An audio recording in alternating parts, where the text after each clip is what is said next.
Youngins on the cusp. Not too old to adjust. Old dog, new tricks. Remember, I was just a pup. Something dirty in my cup.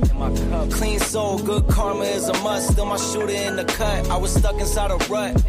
Played the game, made bank, moved G. Anything to get a buck. You won't find me in the club. I'm in the lab trying to sharpen up the sword. Swinging blades at these scrubs. Bitches flock like bugs to the light. Getting right. Treat my hoes like these raps. I don't really got a type. Off top, bullshitting. All I needed was a mic.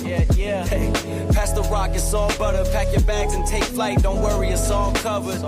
Hey, live your life while you can. Our days are all numbered. Rain could cause thunder, but the sun comes after, clearing up the disaster. Isn't it lovely? I ain't looking back and focus on what's in front of me. Everybody days a number, but I'm still here luckily. I know that God got me, so I'm in good company. Yeah.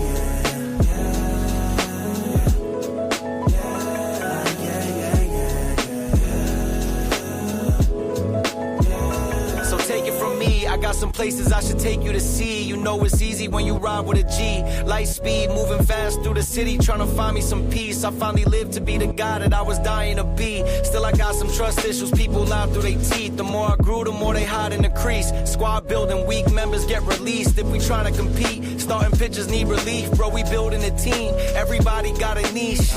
I've been known to play mine to a T, but it's time for me to lead. Picking dirt right out the cleats. Steep path, roadblocks in the streets, trying to knock me off my feet, cause the devil never sleeps. So I don't sleep too, and trying to breach safes that I didn't have the keys to. We all been victims of trauma we ain't agreed to, but the sun comes after, starting up a new chapter. Isn't it lovely? I ain't looking back and focus on what's in front of me. Everybody days a number, but I'm still here luckily. I know that God got me, so I'm in good company. Yeah.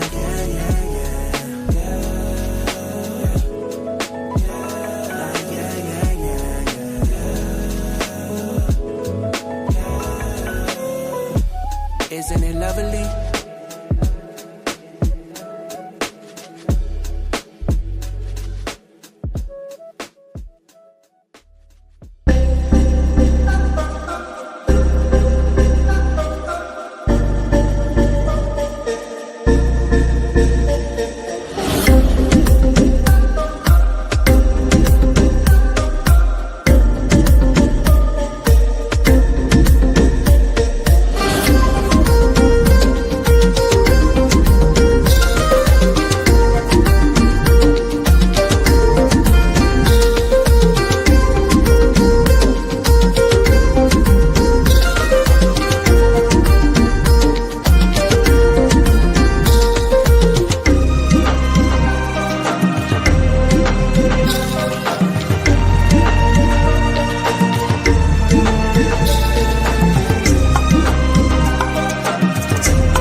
Good evening, everyone. Welcome to another edition of The Gray Area on this Sunday evening here on the Black Man Unfiltered Network, simulcasting on the Sparta HQ Network. I am Mr. Bennett with my partner, as always. This is Sparta! The Ghost of Sparta, a.k.a. Peter, a.k.a. Yasu, my brother, what's going on? What's going on? What is going on? I'm excited for this. Yes, sir. Let's go. Let's go. Right. You know, I mean, look, we've I know you've been doing some fishing out there, And I think you landed our first big fish. So again, very excited for this interview that we're going to have tonight. But before we get started, just want to thank you, everyone who's coming in tonight. My man Eric's in the building tonight. Boss Man in the building. Mariana Mandrell is in the building tonight. Our Green Beret in the place tonight. So again, appreciate you guys being here. Just going to ask as you come in tonight, just make sure you hit the like button on both platforms. Go over to the Sparta HQ Network where this is also streaming. Hit the like button over there. Show some love as well as we get into this conversation tonight. As you're going to see at the bottom of the screen, our Cash App. So again, consider dropping a super chat, certainly to the Black Man Unfiltered Network or the and we're going to be monetizing soon on the Sparta HQ Network and as well as our individual Cash App. So just make sure if you can just take care of that business for us, we'd be so grateful. But I'm going to turn this over to you, sir. We're going to talk about the big haul that you pulled in, and I'm looking forward to this conversation tonight. All right. First of all, this guy is so excited. He hit me up at 9 o'clock this morning as I'm getting ready for church. Like, I'm ready. I'm in backstage. I'm like, damn, it's a little early. Like, you're like 12 hours early, my man. But he is a 23 years veteran from the Army. He is a comedian. Actually, a funny one, believe it or not. He is a married man. And he is, what's the word I'm looking for? A hunter too. So let's bring my man Dewayne up. Before you do that, just want to make sure that we got to give him his proper love here. Now, my man just dropped his first comedy special on Amazon Prime Video. A Boy Named Shannon. It's streaming right now. My wife and I saw it today. Hilarious. Go there, rent it, check it out. But, want to certainly make sure we give him the proper introduction. Again, landing a streaming special is not an easy task. And we're going to get into all that tonight as well. So you can take him here. Bring him on up. All right. That's what I'm talking about. That's what America wants. Nice and calm. You're almost there. Don't mess. All right. Let's not hold our crowd back. Please, let's bring our guests up. Mr. Dewayne White, welcome to the gray area, sir. Good to have you on. Yep, the mute monster got you. The mute monster. There you go. What's good, sir? I just was saying that's cool. You guys brought me up with Samuel L. Jackson. Okay, I'll take that. Yeah. Now off the rip. Now I'm gonna have a problem with you already. All right. So again, when I was told who was coming up, Dewayne White.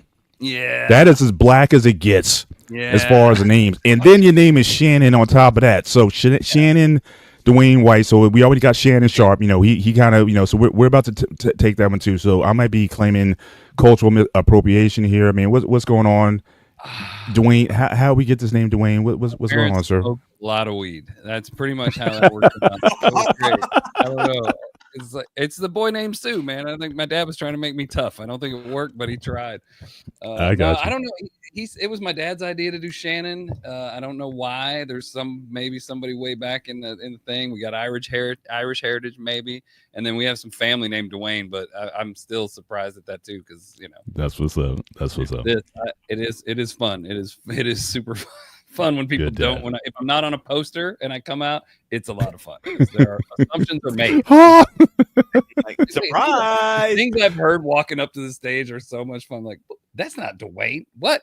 Who? They said it was great. It's great. It's so much fun. See, and you put you put the E in it also. So if you came out DW, I'd be like, okay, but you put the DEW. That's doubly so, man. So I know. When I looked you up, I was looking like for a big guy and like a quarterback. I'm like that. I look like this scrawny white dude. I'm like, what the hell? There is a dude that used to play for Detroit that's named Dewayne White. Actually, you can find him. I think it's Detroit. I'm not 100% sure. Right. Good thing I looked you up as Dewayne White, the comedian, because I would be confused completely. Absolutely. I mean, he might be funny. He could be funny too. I don't know. Maybe. Yeah. Awesome. You want to take it away, Pete? Let me take the first question. So I always ask this first question. I always ask that everybody is, what is your relationship with the military? First of all. Oh yeah. Well, I went in the Army at 17 to do 4 years and get out, and then I ended up staying for 23 because I guess I have I don't know. I didn't want to get a real job yet, but yeah, it was a whole thing. But yeah, so I was in the Army for till 2015. I retired out of the Army. So before we get too deep, and I want to let's peel the onion away for a minute. Okay. Let's find out why at 17. Why did you want to join the military? Because I was poor. Is the main. I mean, no, I never thought about it. Dude, I was a theater kid. I hadn't really even thought of it. I was like, I did not think I was going to join the military at all. But a recruiter started bugging me. And he called me like 2 or 3 times. And finally, I swear to God, I said, dude, if I meet with you, will you stop calling me? And he's like, yeah, absolutely. So I did. And I was like, wow, this doesn't sound too bad. And then that was a National Guard recruiter. And, unfortunately, he didn't get the credit for it, because then I was like, why don't I just do this full time? And you could just see him go and hand me off to the active duty recruiter. But yeah, I mean, it was kind of a fluke in that sense, that I just like, this is actually kind of a cool deal. You know, I didn't know how I was going to go to college and stuff like that, and it sounded like a good deal. So. So you weren't contemplating necessarily, okay, Army or Air Force or Marines or anything like that. It was just who got to you first. I mean, I thought about it once you start, I think once you start looking at one, you got to start looking at the others. I think the way they sold it to me, and I don't know if this was true or not, but they were telling me like I could choose my actual job in the Army as opposed to checking. Well, the Marines was never an option. Like I did not think I was ever going to do like infantry stuff that I did later by choice, and things like that. I was like, dude, I want a desk job. I want to do nothing. I don't want to get dirty. I want to do these things at first. And then they told me the Air Force was like you could only pick your career field. Again, I don't know if that was true or not. That was just what the recruiter said. So I was like, I want to pick my job. And that's how I ended up there, man. So I hear you. So tell me, who was Shannon growing up? Where's Shannon from? What was that background like? You say you come from a theater background. So what was that kind of like growing up in the household, and were your parents feeling that theater life or whatnot? Did you want you to be a quarterback or something? So what was talk about that. So who was Shannon growing up, and how we get here? Well, little Shannon I was born in Southern Illinois, and I grew up kind of there most of my childhood life. I was not didn't really feel like I fit in there because I didn't know how to farm or anything like that. Mm-hmm, so not a lot in Southern Illinois, like just east of St. Louis. Not a lot. But yeah, it was like, just a little skinny, smart ass kid. Grandfather was a Southern Baptist minister, so I was in church every time the doors were open, and my dad would take me to the bars after church with him. So it was kind of confusing growing up. It was weird when you saw the same people at both places, but that was confusing. That's them the real ones. Them the real ones. but yeah, and then I moved to. I ended up moving to Texas. We went down for a while. Then I moved there permanently when I was in 9th grade, and that's where I became Dewayne. Because my dad would not let me not go by Shannon. He's like, that's the name I gave you. That's what you're going by. And so that's what I did. But then when I moved down there, I decided I was going to go by Dewayne. And, when I moved in with my mom, and that's when I found the theater stuff. I was like, I'll do that. And I enjoyed that all through high school. We had a great program there in the Dallas-Fort Worth area. And so it was. Now, were you always like naturally funny? Were you like, class clown or whatever, comedian or whatever? I think a lot of us, we start the same way. It's kind of a survival mechanism. You know what I mean? Right. I wasn't like a cool kid. I wasn't a big tough kid. I was a skinny little guy, and just kind of a way to kind of not get beat up or something when you're a kid. Yeah. If you're not playing football, you either play football or you're funny. That's kind of how you get by. Be funny, and So I just always, I don't know, I always enjoyed making people laugh around me and things like that, and so it just kind of was one of those natural things. And I always saw the stupidity and stuff around me, and so that's kind of what led to it. You see stuff and you go, that doesn't make sense, even as a little kid. And that's what I try to do now in comedy, is just. I see that. You're like that observational comedy, just kind of looking at irony in the world and whatnot. I love those type of guys who do that. But we don't see it. You know what I mean? Like, correct me if I'm wrong here, but isn't it the best jokes as a comedian is sometimes that actually happens in real life, and you kind of twist it around a little bit? Yeah, I mean, I think so. I think the best things are things that happen, and then certainly we embellish a little bit when we get on stage, or we may change some things, or we may combine a few people into one person in the story. But yeah, I mean, the funniest things are definitely things that happen, because and that's why having kids and a family and stuff helps, because they're always creating content. They're always giving you ideas on dumb stuff that they do, and you got to talk about them. Dwayne, I heard a little rumor about you. Oh God. Yeah, I heard you're a hunter and you like deer piss. So is it true? Okay. That's a weird way to put that. I'm not like That sounds very like R. Kelly ish. I don't like deer piss. I am a hunter. I do like hunting a lot. I got addicted to it. It's definitely an addiction. I don't know. Somebody must have told you something bad about deer piss, but no, it's illegal in the state of Virginia to use real deer piss now. So they do make fake stuff that you can use, which I don't, because I don't understand how you would know when it's ready. Yeah, right. I don't know who tests it, but yeah, I have yeah. That test deer, they bring real actual deer in to test it and see. They would bring but do the deer like that smells? No, you need more nutmeg. I don't know what they do to get that, but yeah, man, I'm a hunter. I started hunting years ago, and I didn't grow up deer hunting. I grew up hunting birds and stuff, and then I got invited on this hunt by a nonprofit back in like early 2008. Actually, is when I really killed my first deer. It's amazing nonprofit called Show of Support. I don't even know if it's still out there, but they flew a bunch of us. They wanted just dudes that had been wounded in like Iraq or Afghanistan, and they flew us to Texas, gave us a rifle, put us on some amazing deer, and I was hooked, man. I was done after that. Wow. So, now you mentioned being from Texas. I know boar hunting is pretty popular down there. Did you do any boar hunting? I've never boar hunted, actually. Yeah, I've never. A lot of guys from that Texas area, Dallas. There's some in Virginia, but I've never actually done. Do they do it from like helicopters and stuff? Like that sounds. Not. I mean, they go out. Like I've seen a lot of guys. Yeah, in that Arlington area, they go out on these hunts and whatnot. I know a lot of I'm in the bodybuilding, so like Bonnie Coleman, all those guys in that Arlington area. That's what they do. They love going there and get this stuff. Jump out of the helicopter and wrestle it to the ground. Yeah, absolutely. Indeed. Yeah. You don't need anything. That's right. Which weapon do you prefer when you hunt? You crossbow, bow, rifle? I do it all. I like all of it. I like bow hunting because you got to get really close and it takes a lot more skill, and you can do it here. Like I live in Northern Virginia. The laws are insane. Like you can bow hunt like 100 feet from a house. Is how far you got to go. Oh, really? Okay. Yeah. So, yeah, because there's so many up here. They trash the cars and stuff like that. So, gotcha. but yeah. So I'll bow hunt literally in my buddy's like suburban. He's got like 5 acres in the suburbs, and I bow hunt there. But then now rifle hunting, it's great because it's later in the year. It's easier. It's a little bit, it feels there's a little less pressure. You can make a few mistakes, but yeah. Thanks, Mandra. Yeah, it's not on deer piss for me as well. So I don't know. That was a weird thing for Peter to say out of the gate. I tried to warn you before the show. He's the loose cannon. I try to keep it even keel here. So I do my best to try to rein him in, but sometimes I'm not always successful. So. The only person you blame should blame yourself, because I caught this part of a CQ's show. So I was like, oh yeah, we talked about deer. That's fair.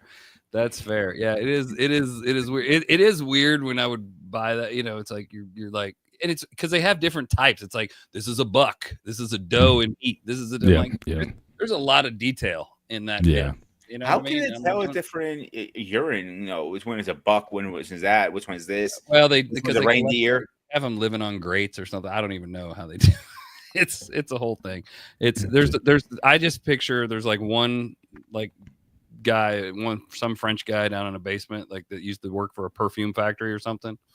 And he smells it and he knows somehow in his like super sensitive nose, he knows what it is. I don't know how that would work, but it's an insane. It is a weird thing to say that you're buying deer urine.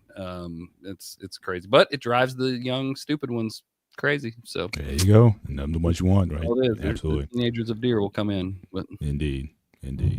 So tell us about, so in high school, so you got into theater. What aspect of it, what attracted you to that? Was it the improv, comedy, singing, acting, performing? What aspect of that that you gravitated to? I'll be perfectly honest. I used to say this, when I first started theater. There was I knew I wanted to be a comedian at a very young age. So and I hadn't and they had a good theater program. I was like, oh, let me take this and like learn some stage presence, learn some stuff, learn how to do some things, and see if I actually like being in front of people, like making them laugh and things like that. And again, I kind of got hooked. It was just one of those things, and yeah, I absolutely loved it. You shared with it was the community too in our school. We had such a good program. Everybody hung out. It was really awesome. Yeah. Now you shared something with us backstage about back in the day. You were a kid, you used to do the armpit thingy. Yeah, I think that's probably. That's how you knew, right? That's when I knew. Okay. Yes. I was in like first or second grade, and my teacher gosh. walked in, and I was doing the armpit farts, like kids will do. Yeah. And as a punishment, she says, "You're going to do that for 5 minutes in front of the class." And she thought she was punishing me, and it was at first. I was like, "Burp," and then I got a first laugh, and then it just became me hamming it up, just like I'm pointing at people, I'm making noises, I'm jumping around and stuff, and she regretted that decision very quickly. That was there you go. And the odd part is 5 minutes is like the normal first stand-up set. So it's her fault that I ended up in this business, I think. I hear you. But you want to take the first time you were on stage as a comedian, your first show, what was the feeling? Were you nervous, and how did it go? Oh man. So the first real show I did I was super lucky. First real show. So I did a couple open mics to prep for it after I'd done a class that I'm sure we'll talk about here in a bit. But so the very first one was at the DC Improv up here in Washington DC, as a graduation show for a class I took with a awesome nonprofit Armed Services Arts Partnership. Big shout out to them. Amazing organization. And dude, it was the greatest thing ever. It's the biggest rush when you come off stage and you've just like done well. And even back then, when you first start, you think you did way even better than you really did. I mean, it went well. In your mind, you're like, I am the greatest comedian on the planet. They're going to be calling me to do a special tomorrow. You don't understand the work and all that goes into it. But man, it was the greatest feeling just to be in that room. And to this day, I still feel that. It's you feel those laughs roll in, and there's something about it it's just amazing. You feel control, you feel like you're taking people down a journey with you and things like that. So yeah, it's the greatest feeling on the planet. Indeed. And then how do you handle, I guess, who was like your first heckler, or have you ever dealt with a situation where cause I know even in your special there's a bit, you kind of go back and forth, and that takes a lot of skill. You got to think on your feet, you got to be quick witted or whatnot to kind of react to that kind of stuff and play off of the crowd reactions or whatnot. So first time you kind of got into somebody, like how'd that do? Were you kind of nervous about that? How'd that go? Well, yeah, I mean, so I'll say this is 90% of the time, this is the same thing. I teach a comedy class now too. 90% of the hecklers are not really hecklers. And so learning to figure that out is a good thing. 90% of people are just drunk, or they're just, they don't know they're talking so loud. And, usually you can ignore them and they'll chill out, or eventually, you'll do whatever. It just kind of, I think the very first time it was just somebody that, like, you ask a rhetorical question and they started talking back to me, like giving a full on answer. And I was like, nope. Cause I'd seen this person try to, jump in on all the other comics. And I was like, nope, we're not doing that. We're not doing it. And then I guess I turned on the dad voice or whatever, cause they stopped. But yeah, usually it depends on the crowd. My favorite thing is if they're being super loud, I'll just stop talking. If I have a long set and I have time to do stuff, I'll just stop talking and just like, I'll wait until you're done. And eventually the whole crowd will turn over and be like, what are you doing? Shut up, man. Yeah. So you're ruining the show. But there's a million different ways. But usually they're not. Usually people aren't trying to be mean. They're just either drunk and being stupid, or, they're just hanging out and learning that, I think is the best thing a comic can do, is when to jump in and when not. Cause I've jumped in early when I shouldn't have and been mean, and that's when the crowd turns on you and they're like, "Oh, you're an asshole." Yeah. It's a skill in and of itself to how to turn that into a bonus, like an addition to your bit, and make it even funnier and say, "Hey, this guy's he thinks quick on his feet, and he can turn that." Well, around, sometimes I'll be honest, I love. There's a few times. There's a lot of jokes in the special that came from audience interactions. I'd ask a question and I'd get an answer. I'm like, holy God, like that is not what I expected to get. And then that becomes part of the set later down the road. So it's nice when those things happen. That's like magic when that goes. Awesome. And I agree, because I've been to a live comedy, and I saw all of a sudden the comedian something, and it goes to the left and goes, he's improvised. You can see in his head, he's just going with it. But my next question was going to be, who was the biggest comedian that influenced you to become a comedian, pretty much? Oh man. Well, my favorites. Let me add on top of that. Who would be your Mount Rush? Answer that his question, and then you got to give me your Mount Rushmore. My Mount Rushmore. Well, I'll tell you, one of the comedians that really helped me, actually kind of have the guts to start it, along with some other little things that happened. I was literally on a cruise ship with my family, and I went to the comedy show, and I met a dude named Happy Cole. He's a Tampa comic, really funny guy. and super nice dude. And we just started talking after the show, hit it off. We ended up hanging out for a couple nights. And I asked him, I was like, hey, I know you get this all the time, but I've always wanted to try it. How do you start? Like, I don't even know where to start. And he just started kind of giving me some thoughts. And it was basically the same thing as like, go do it.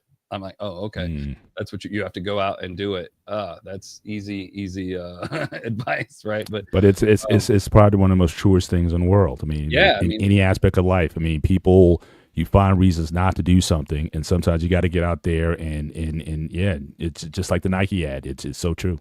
Yeah, I mean, well, it's so mysterious to everybody, right? If you're not in the game, and it's true of anything. You think of the military, it's mysterious to people. How do you even start? You know, you talk to a recruiter or whatever, and then you realize there's a process and stuff like that. Comedies, any profession, it's like, well, just go, that has that kind of mystery to it of like, how do you start? Is, you got to figure it out, right? Mount Rushmore, man, that's tough, to be honest. I think, well, Richard Pryor, Robin Williams, top two off the top of my head that I think of immediately. Good choices, those are the two I watched incessantly growing up as a kid. God, a couple more that I would just think are the best. George Carlin obviously is up there. One of the smartest dudes that ever did comedy.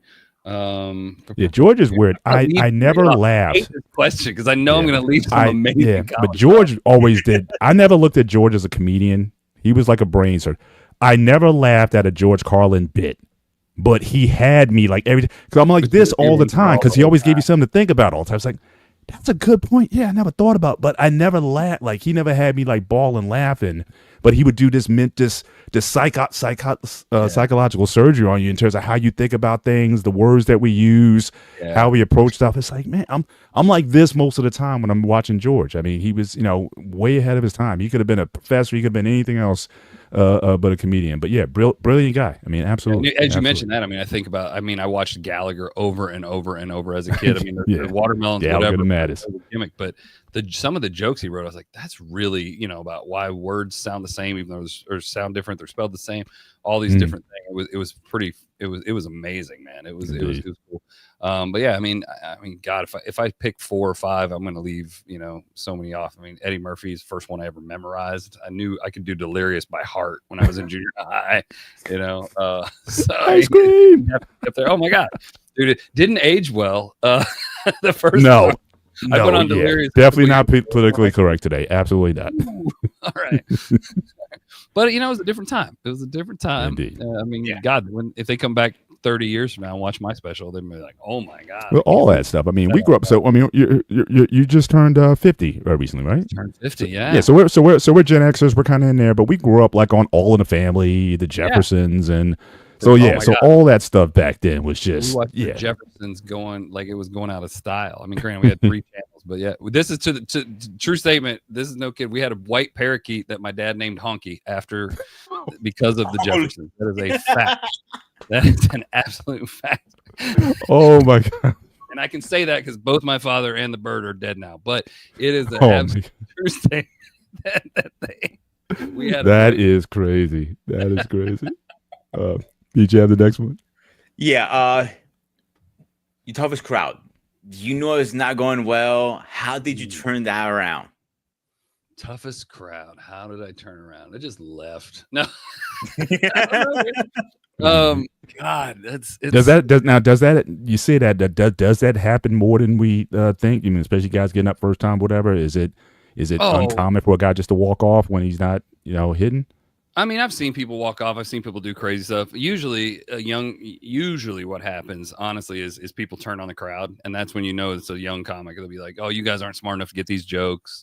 Or, they'll say something stupid like, oh, whatever. But I think the longer you've been in, I think you get, I don't say you get numb to it. You never get numb to it because it hurts if people don't laugh because it hurts your ego. But we know that some nights are going to be better than others. Some nights feel like work. I got off stage a few days ago. I was like, wow, the crowd was into it, but I was like, man, that felt like work tonight. It felt like I had to drag them along a couple times in some places.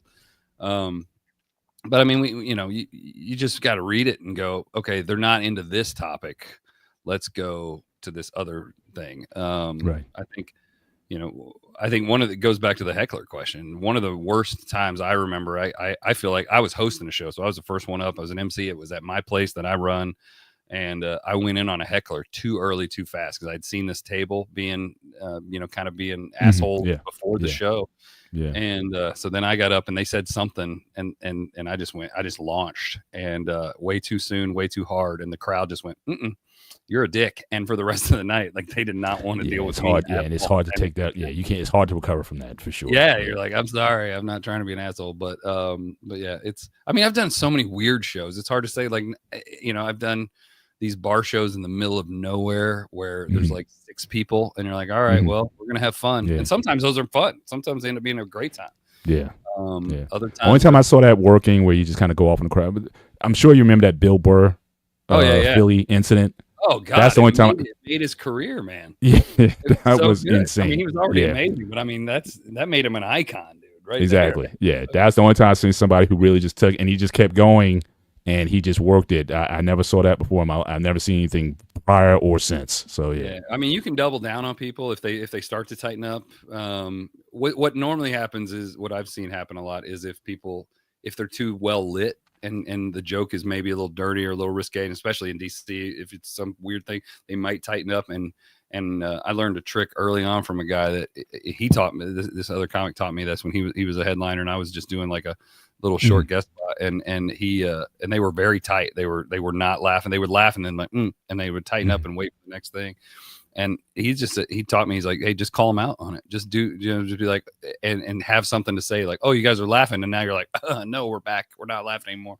And it kind of, it was amazing. It was like, it was a little trick that he did. It was great. Just calling them out and then going back in on them. It was pretty sweet. It was pretty fun to watch.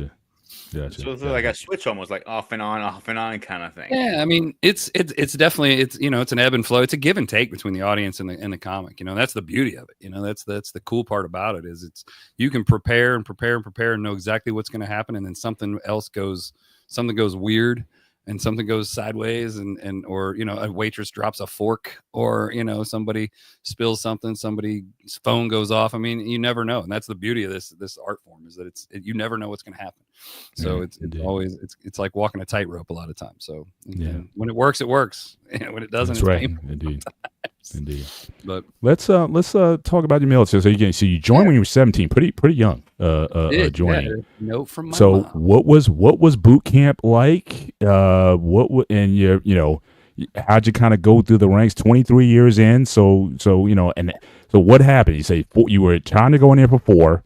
Yep. Line up at 23. So let's take us through that process from boot camp to your first assignment or your first. How'd you get to to establish a career that long? Where you were in there for 23 years, and talk about just some of the stuff that you were able to do. Oh man, So I mean, I went in, and like I said, I went in 1992. I joined the Army. Which is kind of, I joined to be a linguist. I joined they're like, we're going to teach you a foreign language. We don't know what we're going to teach you yet. It depends on this other little test that you got to take. And none of us knew what the heck we were. I think now they get a choice, but we didn't get a choice in the language at all. So you didn't come in knowing languages like that or whatever. No, actually, I barely passed Spanish. One of my favorite things, Miss Gandy, if you're out there, I hope you listen up. But she told me during a parent-teacher conference, Dewayne doesn't have the ability to ever learn a foreign language. That's what she told me. And so I decided I'll go in as a linguist, which is dumb. I barely passed Spanish. Wow. And I went in and they, hey, what's up, King? But they sent me to Monterey to learn Russian. And I was like, all right, let's go. And I took a liking to it. I seemed to have a knack for it. And then then they sent me to Germany for my first assignment, which is kind of how they got me because I had so much fun. 19 years old, running around Germany, just kind of alone and unafraid. It was beautiful. Mm-hmm. And that's where I met my wife and all that. And ended up come back States for a little bit, going right back to Germany. Kind of got into the special ops world, doing some intel stuff with them. It was so. And then kept doing the Russian. Was an interpreter for a while. And then decided, this is too easy. I want infantry, and went to OCS to become an infantry officer just in time for Iraq. So, man, it was great. Wow. Yeah. I got out. So how was infantry school? So in November, it was crazy. What's that? So infantry. So what? So you jumping out of airplanes? What are you doing? What kind of stuff? I'd already jumped out. I was already doing airborne stuff, but I don't know what it was just like. I wanted it. I definitely had a mind change switch from when I went in of thinking, hey, I just wanted easy death stuff to, I kind of like the more army stuff of, digging holes and living in them and stuff. So, wow. Yeah, it was so it was a change. I remember putting in the paperwork and they're like, "You really want to put infantry as your first choice?" I was like, "Yeah." They're like, "Are you sure?" And how old were you at this time? 19? God, I was 20. Let's see, that was 2000. So yeah, I would have been 27, 28, something like that. 26. Oh, so you've been in for I've been in for about 9 years.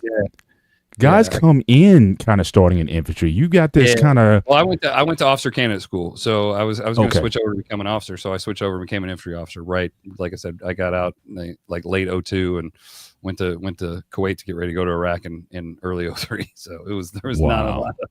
Yeah, I actually started officer candidate school 2 days after 9/11. I was like, things have changed.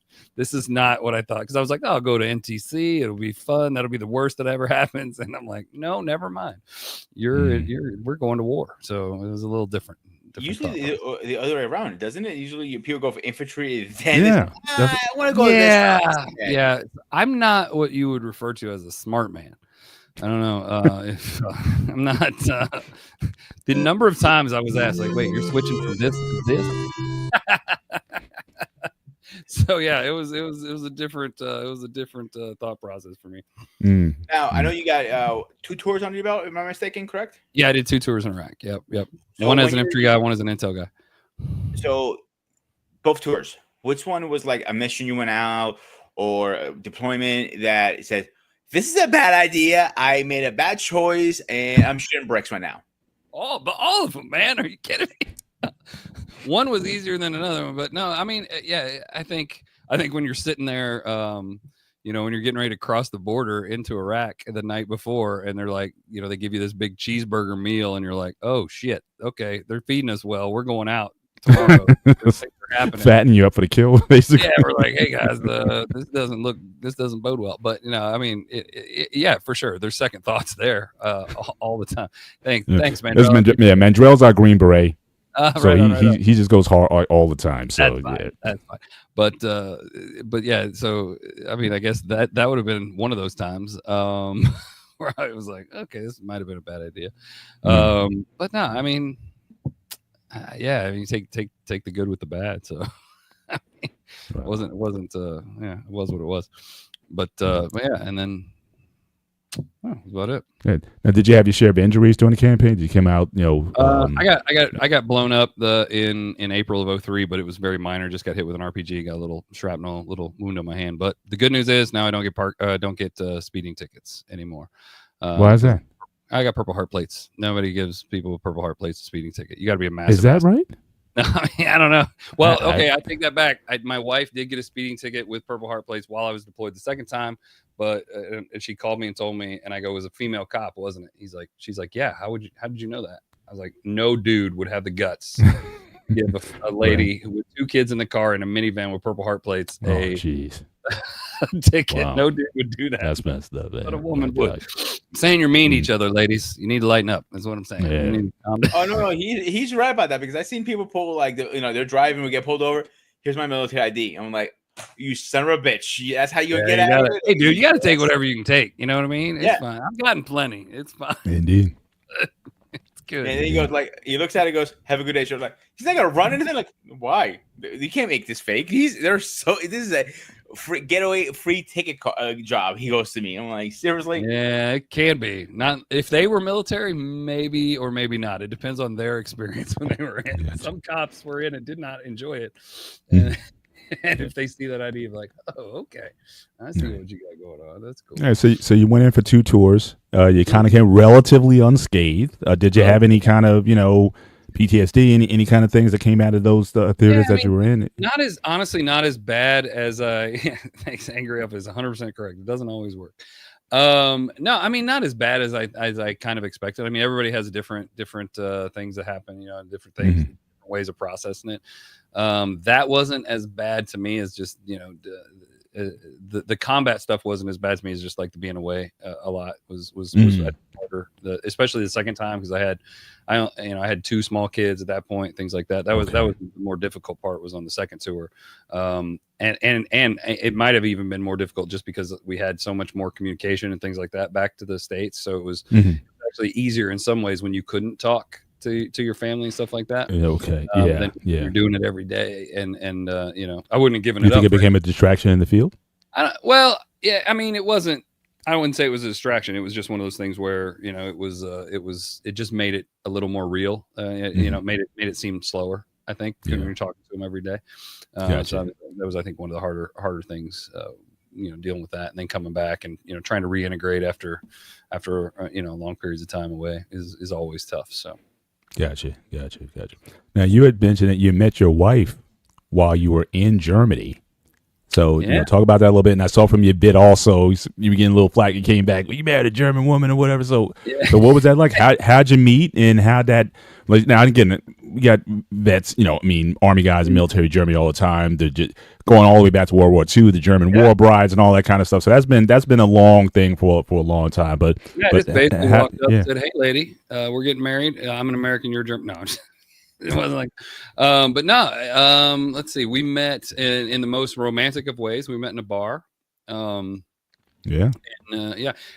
actually, the first time when I was 19, I was stationed in the town that she's from. But then I was back in Stuttgart on another tour a few years later, and but I was in her hometown visiting some friends, and that's when we met. So I wasn't stationed in her town, but I met her in that town, and then we started dating. But yeah, I just met her. We were hanging out one night, and now was there a language barrier for us? Did she speak pretty good English, or you spoke some German? Well, she'll tell you she didn't speak very well, but I mean she did speak very well. I do go back now and read some of the letters and stuff that she wrote when we were dating. And maybe a little difficult with the grammar, but no, she was great. So not too much of a language barrier, but yeah, we met. There was one chair in this restaurant or in this bar that was available when my friend and I walked in, and it was the one bar I told him I did not want to go to that night. I didn't like this place, whatever, and sure, that was the only place that was open by the time we got downtown. And there was a one spot open right next to them. And then we started talking, and next one thing led to another, and then we ended up hanging out, talking and stuff until the sun came up, and I had to get back to the town I lived in. Believe it or not, when go to church the next morning. I had to as I put her in a car, I got in my car, took a handful of that old school rip fuel stuff that you used to be able to take Eagle speed, and drove back home in order to make it to church. And we started dating, and long story short, we ended up dating a lot of like over letters and stuff. So I had to go back to the States a few times. And, and then that's when though, it's like the ones you have that, like you said, when you talk all that, you don't even realize the time. And it's like, I better hold on to this one. This is I even danced. I mean, I don't do that, and so she had me, and she had me wrapped around her finger. But and so we got married. Well, we got engaged. That was November. We were engaged in May and married in July. So fast. We moved fast. I wanted to get out. Oh yeah, my wife and I 10 months first date to the wedding, and I could have did. Let's just go to Justice Peace. Let's go to the courthouse and just get this over with. Her mom wasn't allowing that, so that's the wedding itself and the planning of that's what took the most time. But yeah, once you get one, you just go for it, man. Yeah. Get married overseas. Get married in Germany, people. You don't have to do. Hey, listen, we're in a space over here where that's thing. We got the passport bros, and that's a major thing. It's a major exodus. American men going elsewhere overseas to find brides and whatnot and bring them back. So you might be who they're looking for. You may be able to impart some knowledge to these guys in terms of how to do it, because I know a lot of guys out there trying to do that sort of thing.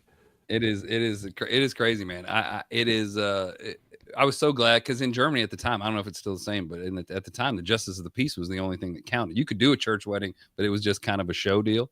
So we were like, hey, we'll just do the justice of the peace thing. And then when we get back to the States, we'll do a real wedding and whatever. And I was like, then it was, oh well, we'll do it at our 10-year anniversary. Then it was like, well, maybe we'll do it at our 20th. And now we're not even playing with it. It's like, why would we go spend all that money? We're already married. We've been married for 27 or 26 years at this point. So why would we mess around with that? So it's. Do you guys ever travel back to Germany for a vacation or anything like that? Yeah, it's been a bit since we've both been back. She went over, I think, a couple years ago. We try to get one of us over there. When I had a real job before I was comedy full time, I would work for the government, and I would go over to Germany once in a while, and I would get to see her family and stuff like that. And they come over here You know, so we try to do where they get to see each other at least every couple of years. I'm trying to encourage her to go over more, you know, as her folks are getting older, stuff like that, you know, but you know, yeah, it's one of the things. Any chance of them moving to America for you guys to take, or does she have other siblings in Germany that, you know, could take care of the parents? Yeah, she's got siblings in Germany. If Gotcha. we joke about it like, hey, if things go bad, we're going to Germany. Here, grab your passport and let's get out the door. Yeah. Now, if anybody in our chats want to ask Dewayne any questions, please put it in the chats, and if we feel appropriate, we'll put it up there. Absolutely.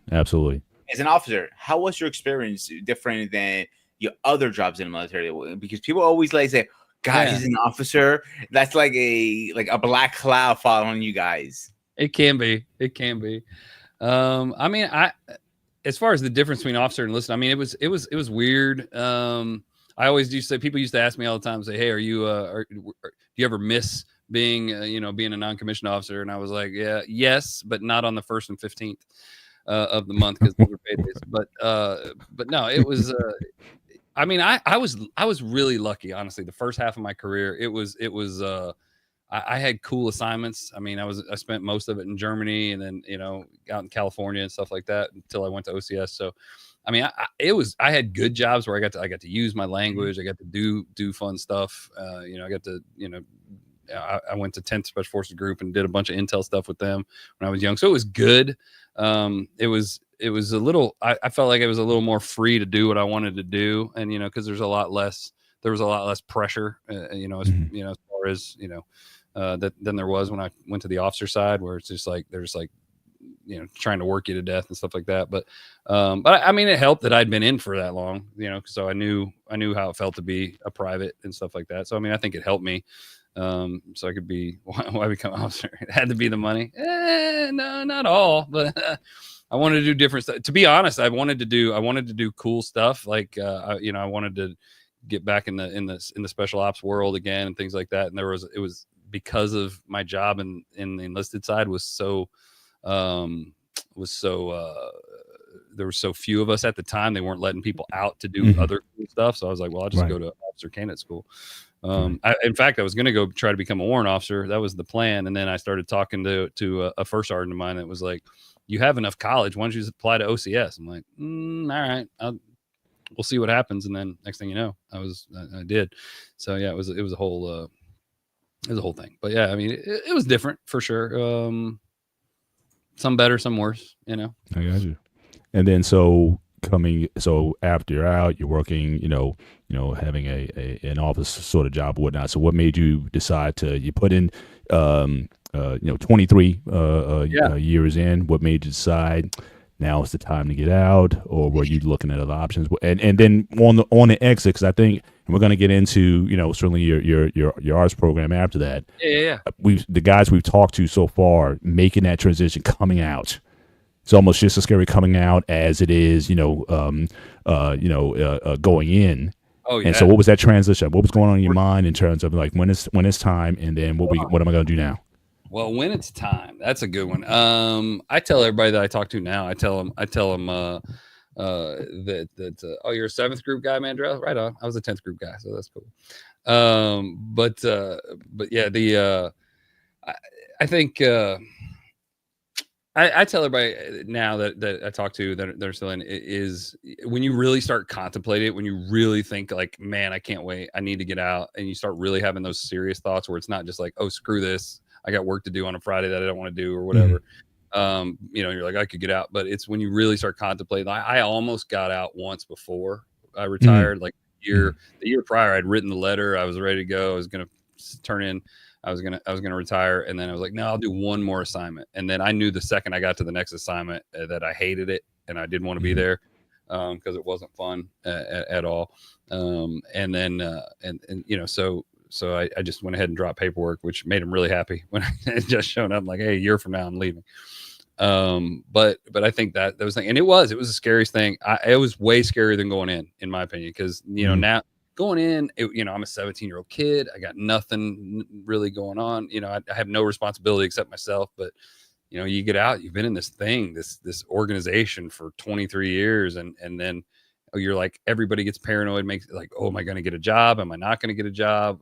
And you go through these mental things where I'm like, man, is my family going to live under a bridge somewhere? Am I not going to get a gig? Yeah. And it was, I joked that I didn't sleep for like a year. You know what I mean? Because I was like, man, wow. I don't know what I'm going to do. I would just wake up freaked out, like, oh my God, I'm leaving because it is so secure. You know what I mean? Yeah. You got to do dumb shit, but it's so secure. But then when I got out, I ended up getting a couple good gigs with some good contracting companies. Did that for a few years, and went in and went back in to be an actual government employee for a few years as well before I hung it up and did comedy full time. So yeah, it was scary. I will say that it was very scary. Mm-hmm. So how was the transition from military kicking ass to a civilian? You got to follow rules now. What that I got to follow? What do you mean? I don't understand. Follow rules out the way, I guess. The other way around, isn't it? I had to follow the rules when I was in. Now I don't have to do shit. I can do whatever I want.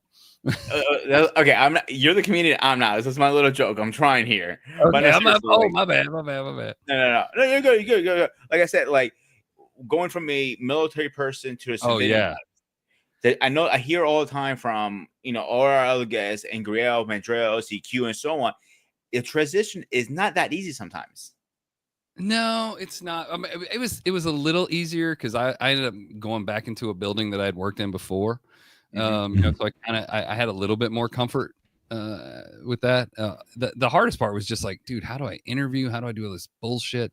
How do those types of things were hard. And I've heard mixed reviews like, so it's like they don't necessarily prepare you though. Military doesn't necessarily prepare you for exit in terms of going into again the public sector as well as they could in terms they of try to. I mean, they have a program. I mean, it's better than nothing.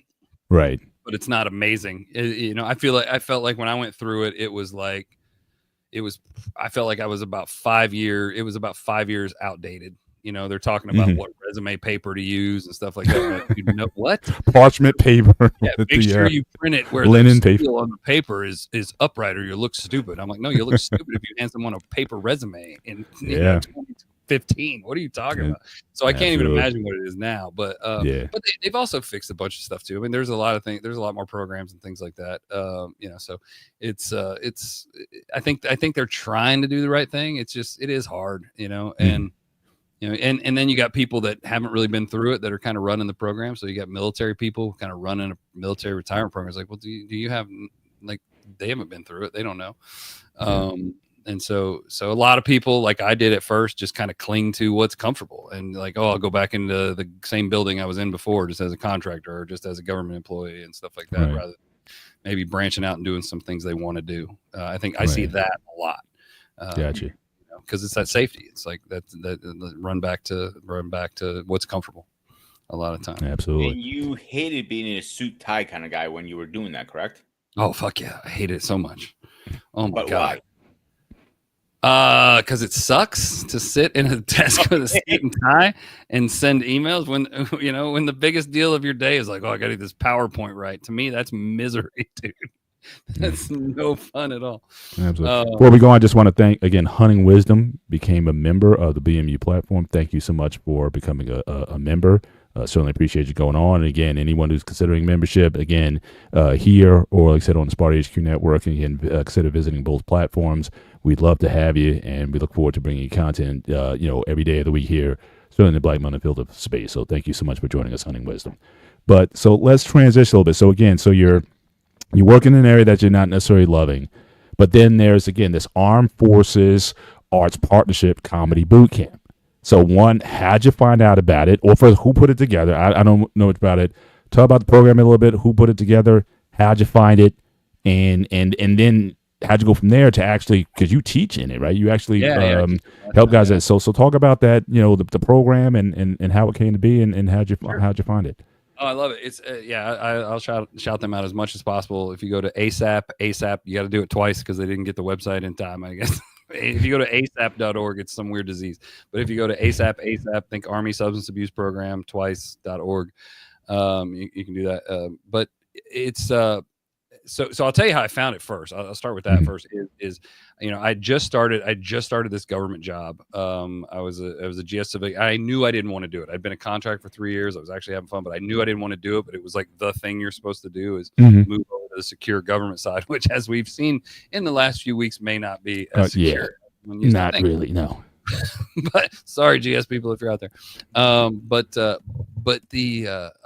hate it, and I knew it, and I knew I was going in. At the same time this was going on, my oldest we were starting to have college discussions, and what am I going to do? Where am I going to go? And I was having all these discussions that I'll get to that in a second, Mandrell. So I was having all these discussions about follow your dreams, don't do this, just don't, if you just follow money, you'll be miserable, blah, blah, blah. And like I told him, I said, hey, like I wanted to be a stand-up comic and I never tried it my whole life. I never tried it. I was too young when I was home. And then I went to, off in the Army and just did my thing. And I never tried it. And I'm pissed that I never tried it, and yada, yada, yada. As we're having these conversations, I go up to DC for a meeting for this new job that I'm in, and I walk into a coffee shop, because I get there early because I'm military. That's what we do. And I go across the street, and there's a coffee shop, and there's a flyer. I swear to God, it says like, "Are you a military veteran? Have you ever thought of trying stand-up comedy?" I was like, "Holy shit! What are you talking?" Wow. It was like a sign from above. It was crazy. Like, hey, are you naked on a folding chair eating Cheetos? I'm like, yeah, it's crazy. But yeah, it was absolutely nuts. And so I signed up for the class, took class, and I was like, well, let's see if I'm any good at this, see if I can make it work. And at least that way I tried it and just fell in love with it. And it just, it just kind of mushroomed out of, you do a show here, you do a show there. The next thing you know, you're doing, 2 nights a week, 3 nights a week, 5 nights a week. And then, and then it just got to the point where the job was in the way of doing what I really wanted to do, which was. Now, where are they sending you typically? Like when you start the program, are they doing this in like military spots where you're doing your first bits or whatnot, or local clubs, or where they putting you? Yeah, so it's we have branches throughout the country. The branch at the time there was just 2. There was Hampton Roads and Washington D.C. Now there's a branch in Indianapolis. There's a branch in San Diego, and they do online stuff. Ever since the pandemic, they've done online stuff. So for me, all the classes were at the D.C. Improv here in Washington D.C. We don't teach the classes as often at the DC Improv, but the graduation show is always at the DC Improv on the main stage. So it's amazing. I mean, their first show is it's almost not fair to them, because then they go do a bar show with 6 people not paying attention to them, and it hurts your soul. But yeah, so we teach it. We teach this. It's a 6-week class. Then we do the graduation show, and we literally take people from what is a joke, the anatomy of a joke, how does it work, what's a setup, what's a punchline, what's a tag, all these different things, to okay, how do you maintain a stage presence, how do you build a set, all these different things. So it's great. And we get people that come through, veterans, family members, anybody that's somehow military affiliated. We can usually find a way to get them in to the class, and so so yeah, it's an awesome program. It honestly, some of these people will do comedy one time and never do it again. The majority will, but it's cool because it also builds camaraderie between these folks. I mean, it is a stressful thing, for stand-up comedy. It's stressful. It's kind of like going through a tough time, like going to basic training together. I mean, people are friends, right? Or for a while, most of the time after that. And so it builds that cohesion that maybe a lot of people have missed. So it's really cool to watch people then continue relationships afterwards. It also, Armed Services Arts Partnership does all kinds of different art forms too. So they have everything from storytelling to poetry to acting to playwriting to all these other things. And you'll see people that maybe come to comedy, but then they move into something else, and that becomes their thing. And so yeah.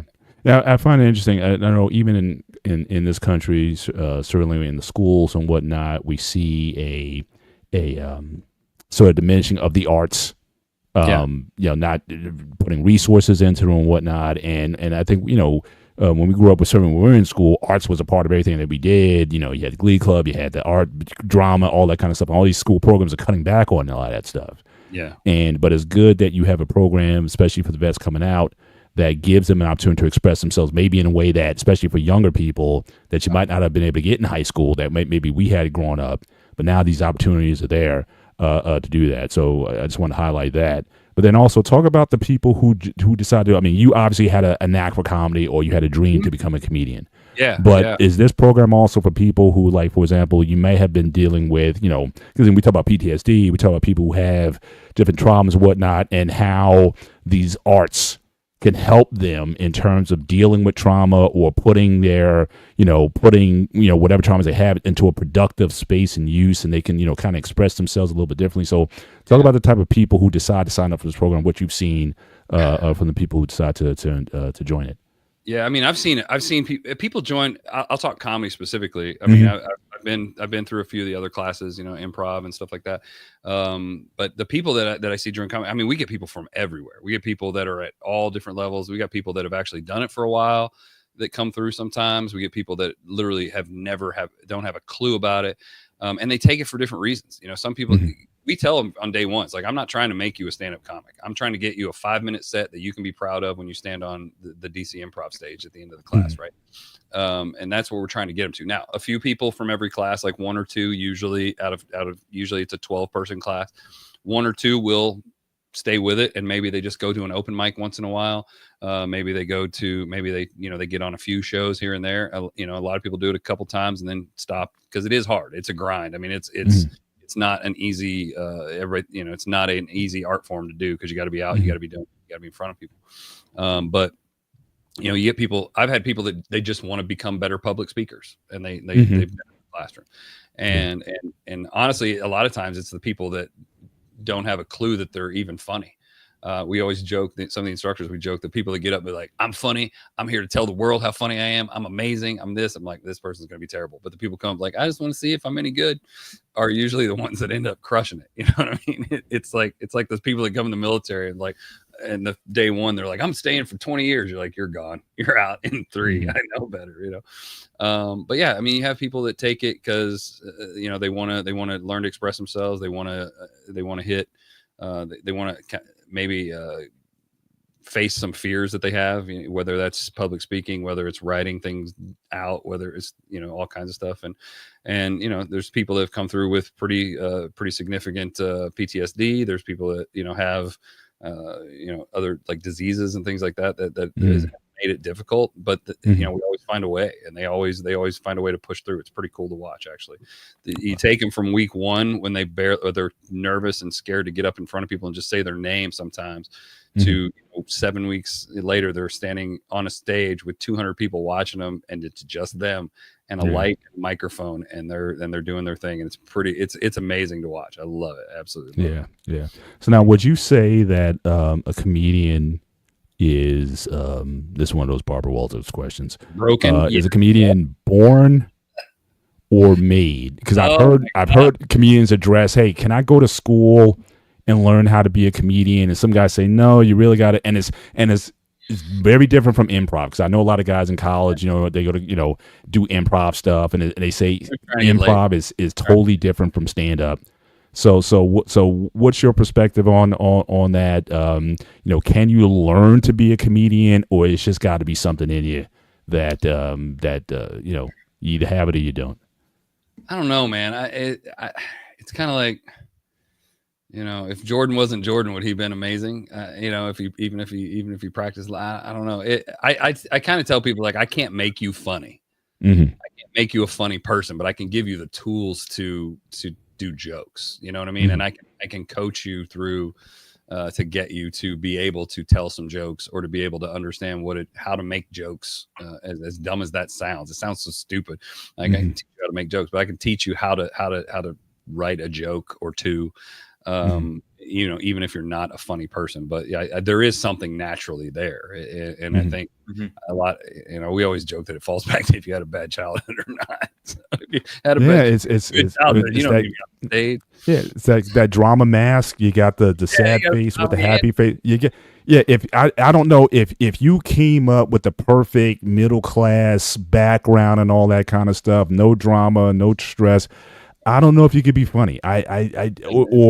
Or something that would relate to an audience. I mean, you may find the stuff funny, but again, the whole idea is relating to an audience. Well, and one thing I'm always saying, we all come from something, you know. Yeah, we do a lot of that in class where we'll take people that are really situationally funny, you know, and that you think about it, when you're with your boys, you know, you're sitting around and talking and joking and you don't even have to say certain things. You don't have to set anything up. Everybody just knows the joke already. And it's all inside jokes and things like that. People are like, I'm hilarious. And like, okay, but now you got to get that across. You got to focus into that. Take it out and explain it. Yeah. So there's definitely backstage. Like I suffer from trauma and I don't laugh very easily. You're one of the few guys who can make me laugh, and that's kudos to you. So that goes to my next question is, when you coming up with material, what is the process in your head? How do you get it from here to the paper to here to me? From what I saw, it doesn't seem like you've been doing that. I mean, you're just speaking life. Like, this is what I'm going through with my family. It's my daughter. It's my whatever. So it's like, do you have to write a lot when you have so much to draw on just from the life that you've had? Well, so that's the illusion, right? That's the illusion, is that I'm just talking. But some of the stuff you saw, I'd been saying into microphones for 5 years. I mean, that's the illusion of comedy. Is we try to make it look like we're just having this conversation, but it's stuff that we've done and we've tweaked and we've adjusted a minor word here, or we've put a pause and stuff. It's kind of crazy how much detail. Everybody's got a different process. I mean, I like to start with just kind of like throwing up on the paper and just being like, just rant. Or, you know, I'll just pull out my phone and just start ranting about stuff and go, okay, this is something I'm pissed off about right now. Or, hey, this is something I'm confused by, or this doesn't make any sense to me, and just kind of go off on it and see what nuggets I can find, and then just kind of scribble that out.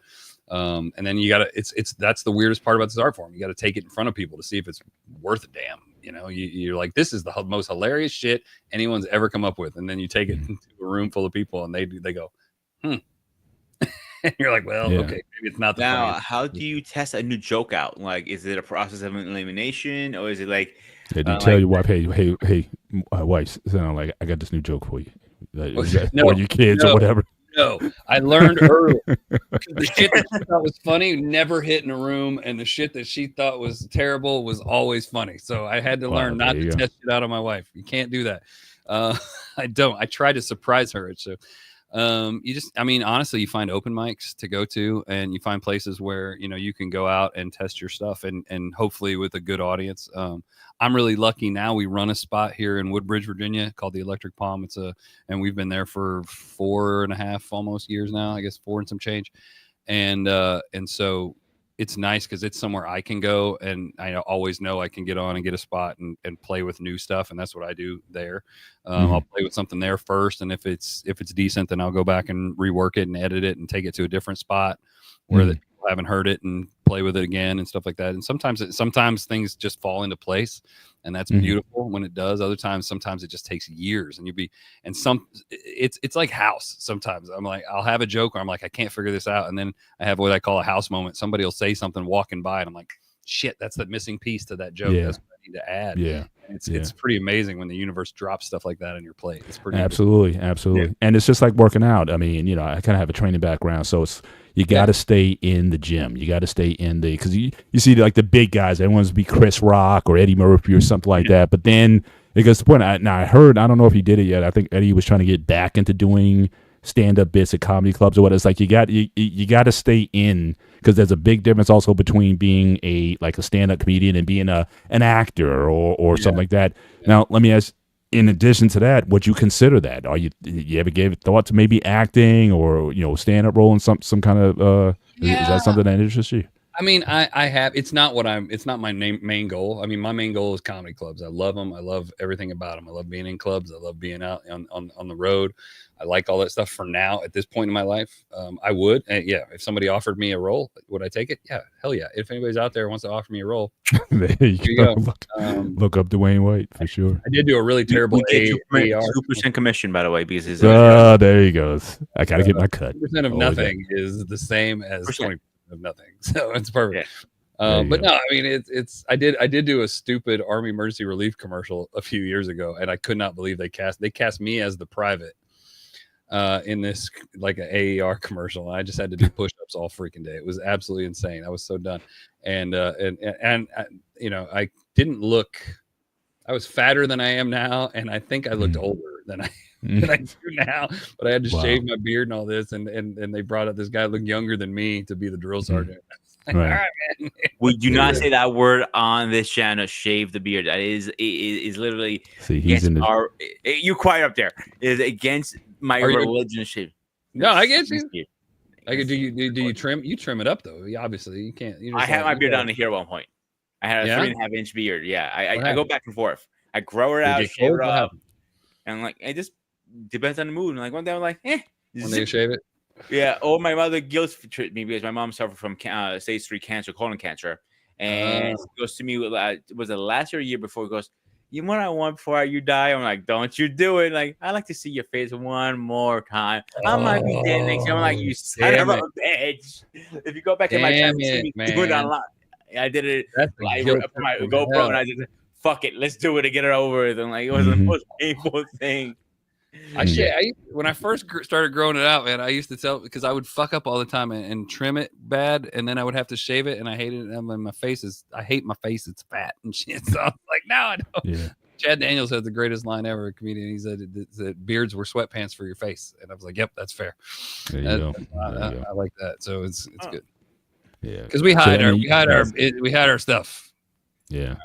So I mean, you've been on the road with some major guys. I mean, Josh Blue, Sal Vulcano, Martin. So talk about that experience, the camaraderie that you build when working with those guys, and what do you learn from those guys? I mean, you know, that sort of helped you along the way as you get to this point. Well, Josh was amazing. It was so much fun. Josh Blue. That was a fun tour. We did that we did 3 legs of a tour with Josh.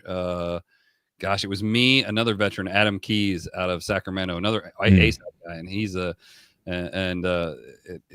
triple amputee. He got blown up in Iraq and suffered a lot more than I did. And super good dude. And but we just kind of out of the blue, this tour fell together. It was with Gary Sinise Foundation. We started doing all these tours around the military. Oh yeah, Gary does. Yeah, Gary. Yeah, it was so much fun, and I learned Josh is crazy. I will say Josh Blue is crazy, and he in a fun way. He's the most fun. The shit that would come out of his mouth at the most inopportune times was just it was never boring. I will say that, and the dude can get away with murder. He can because you know he's just. Do you guys in the back room like okay? So you're all at the club in the back. Or do you guys kind of do like back in high school? We used to do called the dozens.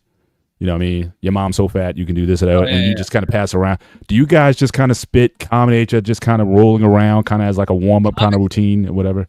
Dude, comics are like veterans, man. It is the meanest group of people you will ever be around. And if you don't know that they're friends, you would think they fucking hate each other and want to kill each other. It is this shit you'll say to people at other comics, or just, you know, we're very dark.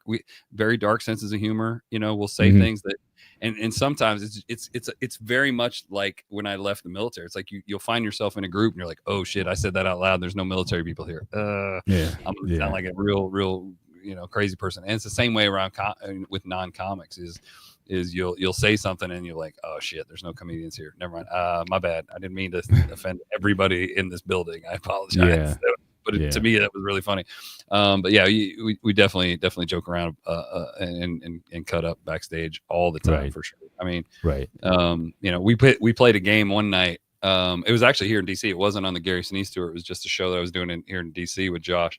And we just all, you know, we decided on a word that we all had to work the word wallaby into our set somehow. And like, it's not easy to do, but it was fun. No, I wouldn't think so. The 2 openers, we both did it, and then Josh got up and goes, "I ain't doing that shit." I'm like, "You son of a bitch! It was your idea." So he just kind of set us up for failure. But yeah, it just dumb. It's like any other job, right? You just mess around with people and stuff like that. So it's a lot of fun. Now talk about some of the because I know you got some tours with the military, going around and doing stuff. How is what's that like being on that circuit or going around with the veterans or the enlisted guys or whatever? So talk about that and that experience. Yeah, I did pretty much all of the month of November I was in, which screwed up my hunting season, by the way. But that's why I got nothing in the freezer. So send me some deer meat, people. but no, I for the whole month of November, I was in Poland last year doing with Armed Forces Entertainment, doing tours. You talk about a good time. I mean, it was literally it was three other comics and me. The one was veteran affiliate. He'd been a Navy veteran, or he was a Navy veteran, and the other two, no military affiliation whatsoever. Just driving in a van for 3 weeks, all four of us just in a van, cutting up the entire time. And luckily we all hit it off really, really well, really quickly, because it could be miserable otherwise. Yeah. But just driving around and we did, I think we were there for 21 days. I think we did 13 shows, something like that. Right. How many folks you get for a particular show? Like what's crowd sizes like? It really depended. We had everything. When we hit the smaller bases over in Poland, we'd have sometimes 30, other times we'd have, well over 100, 200, whatever, depending on the base. But we go in, it was super cool for me, like being on the other end of that, because I'd been on the receiving end so many times. And we'd go to the chow hall, eat with them, hang out, and mess around during the day and stuff like that. They stuck us in Apache cockpits, which was cool as hell. I was like, this is shit. But then you go do comedy with them and then just kind of hang out. But yeah, it was the greatest thing. Just got word about a month ago that we're going back next November. We'll be over. Oh, nice. Oh, that's great. I'm same 4 people too. So, I mean, we had such a good time on this tour. In fact, me and one of the comics from that have started kind of doing this other other tour that we're going around the country doing some stuff. We were just up in Canada and in Michigan, and we're going to be in San Diego in about a month together and doing a big run in New Mexico and stuff like that. So, we've really, we're trying to turn those tours into something else too. So it's pretty cool. Now, let me ask this question. When you have to balance life out, comedy versus serious things, how do you do that? What's the process in your head? You're like, this is not a joke I would need to put on stage because my wife is going to kill me probably. Oh, I see what you're asking. Or a joke I could put on, but my wife's going to be mad, but she won't kill me kind of thing. Well, the thing is, so my wife and I run our room kind of together here. So she's almost always there the first time I do a joke. So she hears it and everybody in the room knows her. So they always kind of watch her as like, oh, is she going to be okay with this? So I've told people, especially when you come out with those the German jokes that you be dropping. It's I kind of know where her lines are, after this long. But I will say, if I tell a joke about my kids, I will ask them about like, hey, are you cool with this? And because I'd make fun of them for being stupid all the time, and I do have to come up like every so often, be like, I don't really think you're stupid, right? Like I just like we'll have conversations, right? But yeah, it's one of those things. Yeah, you kind of know where the lines are, but every so often I'll ask just to be polite. But if the joke gets a big enough laugh, I'm fucking telling it. Like that's what they know. That's what counts for your line of work. That's what you need to hear. But as an immigrant myself, like coming from overseas, you kind of make fun of your own self. Like you can't. You have to, because everybody's a little different, and you're the black sheep. Like this would be funny. People make jokes. Oh, you're Zoo's like, yeah, my foot will be up here. That's with a lightning bulb kind of thing. Yeah. You know what I'm saying? But let me ask this question. Have you ever bombed at stage completely? Like you're on stage and you're throwing a joke and you get crickets. How do you? Well, what's the worst, to get crickets or to get booze? Or both. I don't think I've ever gotten booze. It takes effort to give booze, man. I mean, it does, but you can feel it. Like if they're not into it, you can feel it. And then, but yeah, I was telling the story the other night, actually, at the release party for the show. Is you never know, right? Like when it's gonna, and we always say never blame the audience, but sometimes it's the goddamn audience. But we say never blame them. But I had just done a show, a really fun show. I'd done very well. And I went to this other spot down the street. And I was very new comic. I've been in comedy for like just a few months, and I done really well at this one show. And I went and did the same exact material at another spot like an hour later and ate shit for the entire time. And there was like one person in the whole room paying attention to anything I was saying. And I was like, all right, this is miserable, but it humbles you. You know what I mean? And sure. You learn from those times, though. You learn more from those when you suck than the times where you crush. So absolutely. It's always a growth. It's always a growth experience. You can go back and go, why did that not work? What did I do wrong? And you're like, and sometimes you can pinpoint, other times you can't. But you kind of learn to toughen up and take it. You know what I mean? Yeah.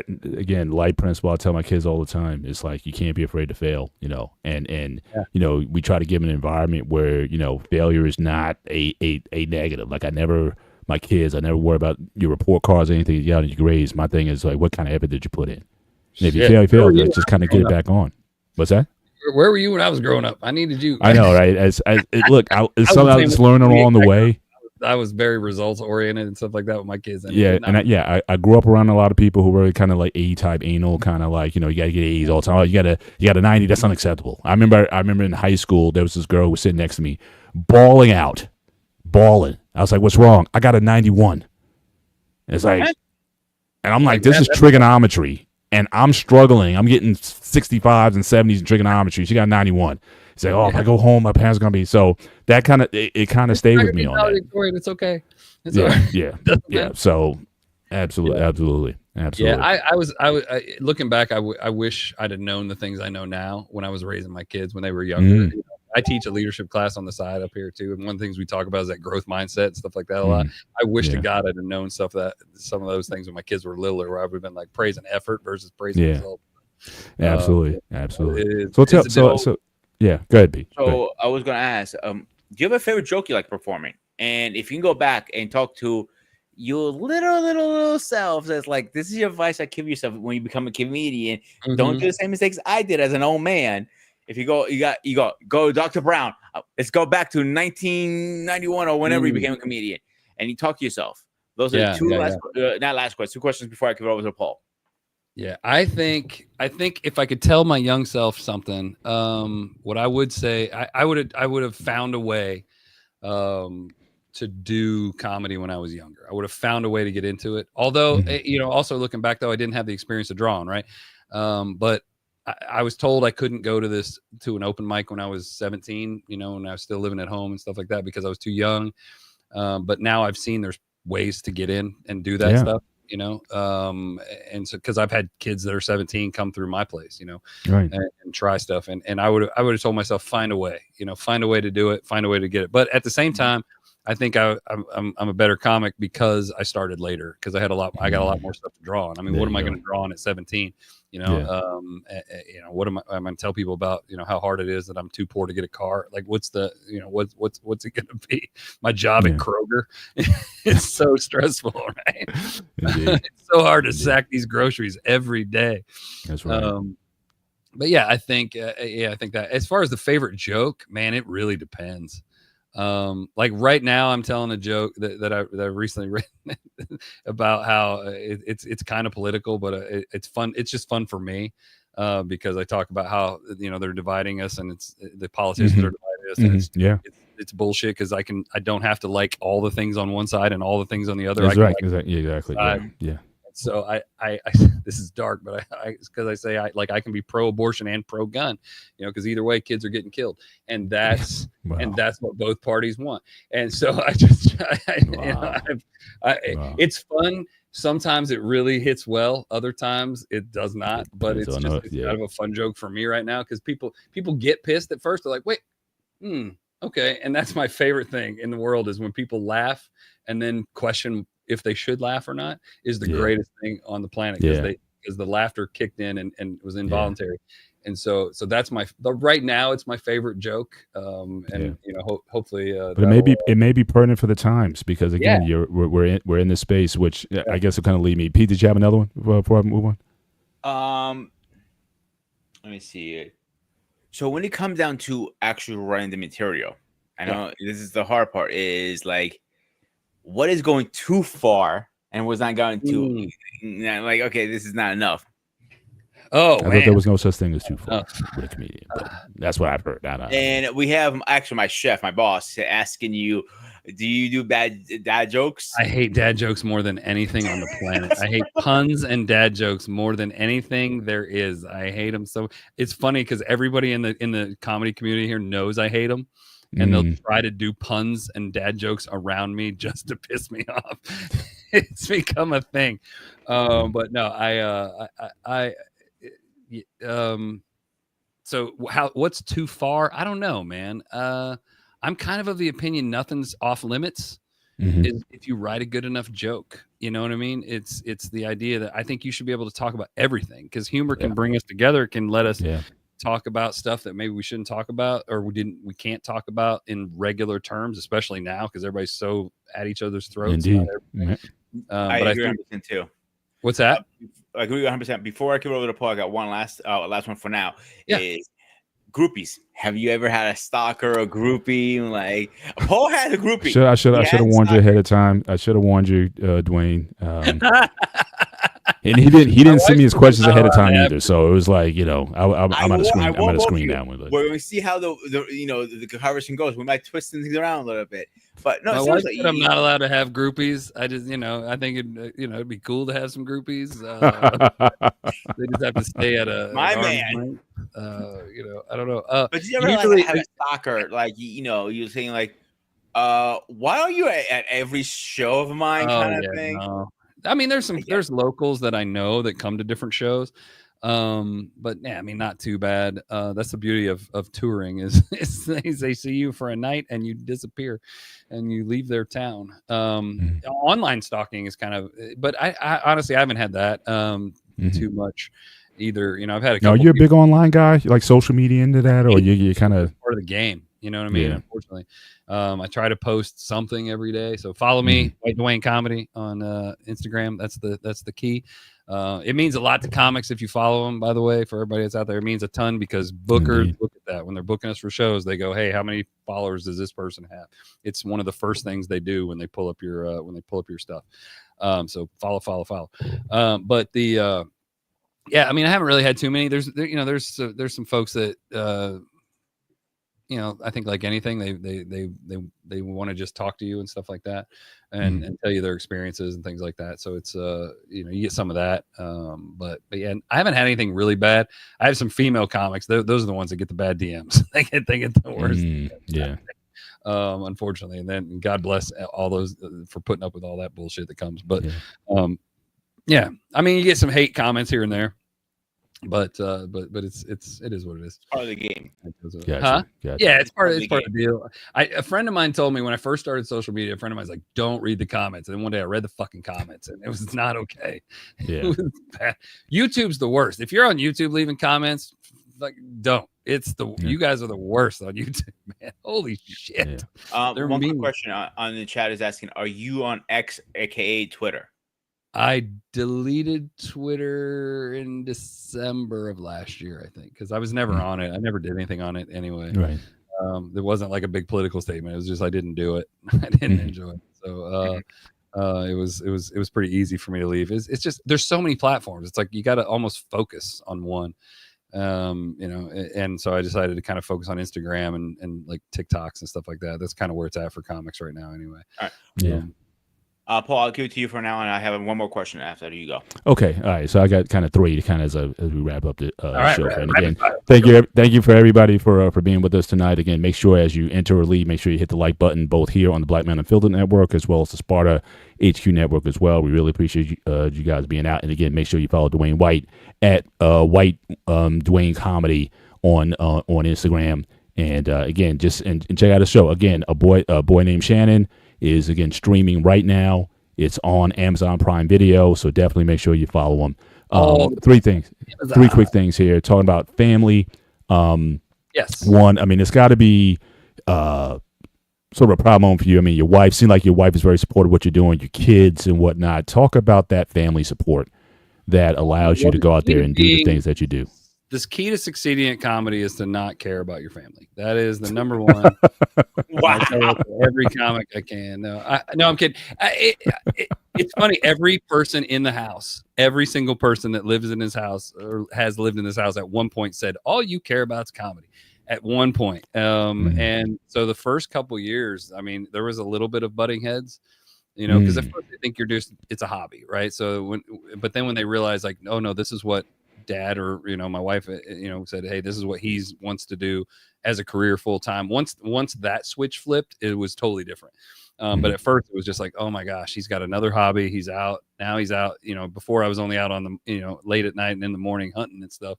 And then it's like, oh, now you're out doing shows once a week, twice a week, 3 times, and then like I said, it just spirals, right?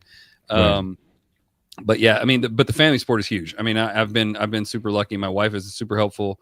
We were just talking about it today. You know, I couldn't do the road and still run this spot that we have. Definitely. She runs that, and she does a better job than I do. You know, to be perfectly honest with you, as far as running it, and taking care of that, she kind of has become a lot of like a pseudo mom to a lot of comics in the area as well. You know, comics especially. You know, and you know, we'll have people over to the house all the time. It's kind of like that military thing, kind of like when, you know, if people were around, didn't have somewhere to go on Thanksgiving, they came to your house, right? So right. The comics come over here on Thanksgiving and Christmas, and you know, they've kind of become our family at that. That's and beautiful. some of them seen our kids grow up. Some of them know our kids really, you know, really well. My son was already in high school, but you know, he would go with me to open mics and stuff like that. And my daughter, she didn't do it as much. She didn't enjoy the scene as much as maybe my son did, but you know, she's still supportive and stuff like that. And she'll still drop in. And, you know, like, she goes to school down in Richmond. I was at the Funny Bone about a month ago. You know, she'll come out and see the shows and things like that. So, and they've both given me jokes that are in my set. So there you go. Yeah. So they've actually, and now you're at, and now you're 26 years. Yeah. These days, that's nothing to sneeze at. So again, just as you asked in your bit from the special, what's your secret? How do you keep it together? Seems like you have a loving, supportive wife. Yeah. Marry a foreigner. If it's not too late, pick one up. They're awesome. If you can't, you're seeing a lot of people outside applying for their passports now. So if you can't get along, then for the first 10 years, they have to leave. So it's perfect. But no, I mean, I just, dude, I don't know. I think for us, we are both the most stubborn people on the planet. So, because I mean, we've been through our share of painful times. We've been through rough stuff in our marriage and stuff like that, with, you know, deployments and everything else and crazy stuff, and families overseas and families back here and all those things, and, you know, moving all the time. But it's just that idea of having that plan that you're gonna stick it out no matter what happens. Yeah. And I think that's the idea. You know, it's kind of like, you know, yeah, it's just that idea of like, I will do this. I don't have to wake up and decide every day that I'm going to stay there. Gotcha. So, yeah. And my big question, which I ask especially for the veterans, when they come on, I know you're going on 17, a little naive, a lot of eyes wide open and whatnot. And I'm, you know, going hard for my country and whatnot, and USA and all that. And you get out there in the field, you've had a lot of different deployments, you've been in a lot of different theaters, a lot of different places around the world. You've seen the world from a very different point of view. So I always like to ask, what is, in your view, the gray area that you discovered in your life, where it says, you know, things aren't as black and white, that is what is oftentimes pitched to us, things that are told to us, that I've seen what's out there, and really where things are. So give us, if you have more than one, that's fine. But what's the biggest gray areas that you've seen in the world, this whole geopolitical thing that's going on, and that you just came to a realization, just as you said earlier, with, you know, just what people would be feeling, it's a lot of it's just BS. Yeah. And so talk about that. What gray areas that you discovered out there in your time in the service? I think, I mean, I was really lucky in the sense, like I said, I went in to be a linguist, right? So, and a Russian linguist at that. So it's what I wanted, but it wasn't necessarily, I just got lucky. But, you know, growing up in the 80s and stuff like that, it was like the Russians are the evil people. They're all horrible. They're this, you know, they're gonna eat your children. They're gonna do all this. And then I went to class and I had real Russians teaching me. And then I go to Russia and I check stuff out. And then I go to Germany and I live there. And, you know, basically I end up going all over the world and stuff like that. And you know, that idea of, hey, there's a lot of cultural differences that maybe in all kinds of cultures, right? Whether it could be military versus civilian, it can be, you know, race, it can be whatever, is that, you know, it's not a dividing thing. It's something that can actually bring us together and stuff like that. When I talked about the Russians and things like that, it was like the people can be one way and the government can be another way. You know, and all, you know, I think, I mean, that's where life is in the gray area, you know, and that's kind of where I operated my whole life was, you know, in, you know, when I was working in the special ops world, when I was working as a foreign area officer, working in embassies and working with foreign folks all the time, things like that. It's pretty obvious that you definitely function in the gray area, you know what I mean? And it's not always a black and white. You know, it's not always, you never know what the answer is all the time, and you can find that middle ground, and, you know, just try to, and you know, that idea of people are people, and just trying to find that. I don't know if that sounds like a rant, but no, that's great. Because again, I've seen it's been a consistent theme like I said, with all our vets, I mean, it changes how you think about sometimes religion, because you're in these areas, you're in a Muslim country, you're in a Christian country, you're in an atheist country. You just start seeing things, and it's just, you feel like things are given to you, propaganda one way or another. And not all propaganda is bad, but I'm just saying your views are shaped one way, but for the people who are able to go out, the ones who are able to travel, the ones who are able to, and not only just travel, just like the whole the tourism stuff, that actually live amongst the people and really see what the real is. Yeah, and then you realize at the end of the day, it's not necessarily what has been given to me. Yeah, and that's a big thing I always tell people is like people like, oh, I don't like this group of people, or I don't like that group of people. Like, do you have any friends in that group of people? They're like, well, no. I'm like, well, make a friend, and then you can make a real decision. You know what I mean? Like, hey, I don't like such and such. I don't like such and such. Well, that's because you've never been around somebody like that, right? And so it's that idea of, if it's somebody from a different race, if it's somebody who's a different, sexual orientation, someone who's a different gender, whatever, pick a different country, a different whatever, just pick that. And that's always been, I've been lucky enough to be exposed to a lot of different cultures, a lot of different thoughts, and I still go through that. Like, I just kind of did the thing with religion. I was raised very strict religious, in a very strict religious household, and I was like, man, it's just that idea of question. It's like, do I believe this because someone told me this, or do I believe this because I really believe it, and things like that. And I just think when we stop asking questions and we stop going, hey, what's the real deal with this, then then we're lost. And then it's just like, it becomes an echo chamber, and you just listen to yourself, your own thoughts. For real. Before I turn it over to Peter, and I don't know if this might be your question, but again, this is a big deal. Your first special. Yeah. How'd you land it? So again, you've been grinding. You've been in the Armed Service Arts Partnership Program. You've been doing your thing. You've been grinding and whatnot. How'd this opportunity come about? Just talk about it. And how did this take place? And when you first heard the news, hey, you want to do a special. I mean, what was that like? I mean, just give us that feel for what that process was. I had kind of known it was time to do one. It was I felt like post-pandemic, a lot of people that didn't need to be doing specials were filming specials. And I was kind of like, I didn't want to be that guy, and just jump on like everybody else. But I had a friend of mine, P.T. Bratton, Air Force veteran. We teach the Armed Services Arts Partnership stuff together a lot. Amazing comic, great dude. Check out his special, You're Welcome for My Service. I'll plug him real quick. Okay. He's amazing, great friend of mine, pastor turned comedian, all that. But we became really, really good friends through comedy, and then we did like an online show together and stuff all during the pandemic. Amazing human being, but play text party. All right. Thanks, Black Man Unfiltered Network. So someone's been watching. But he had just done a special, and I was on. I was one of the opening acts on his special, and stuff like that. He was pushing me the whole time. He's like, dude, you got to film your special. I'm like, dude, I don't know. It's not ready. It's not time. He's like, dude, put it on the calendar. You got to film it.